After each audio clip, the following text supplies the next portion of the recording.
যারা অন্যকে ঠকিয়ে মনে করে যে তারা পার পেয়ে যাবে তাদের জন্য এই ভিডিওটা।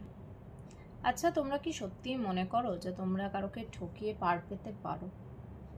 যাকে তুমি ঠকাচ্ছ সে ধরো তোমাকে ছেড়েও দিল, কিন্তু হিসেব তো অন্য জায়গায় হচ্ছে। তার হাত থেকে কি কখনো বাঁচতে পারবে?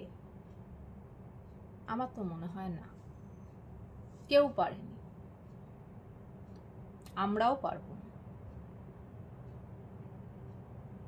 সেই মানুষটা যদি তোমাকে ছেড়েও দেয়, ভগবানের হিসেবটা কিন্তু একদমই আলাদা বস। আর সেই হিসেবে যদি সে নামে, আর যেদিন সে নামবে সেদিন থেকে কিন্তু তোমার হিসেব পাল্টে যাবে।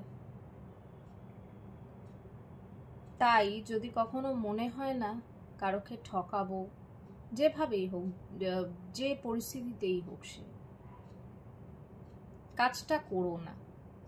কারণ তুমি যার ক্ষতি করতে চাইছো বা যার ক্ষতি করবে, এই ক্ষতিটা কিন্তু তোমার কাছে ঘুরিয়ে আসবে, আর সেদিন হয়তো তুমি নিতে পারবে না, আর খুব বড়ভাবে আসবে। তাই একটু মানবিক হও, হিউম্যানিটিটা রাখো, এটাই বলবো। এতটা ছন্নছাড়া হয়েও যেও না যে জীবনে সব কিছুতে হিসেবগুলোই পাল্টে যায়। হিসেব করে চলো, দেখবে তোমার হিসেবটা যখন হবে খুব ভালো হবে।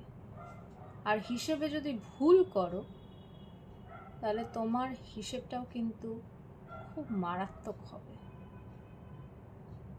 তাই বলছি, শুধরে যাও। সবাই ভালো থাকো, সুস্থ থাকো।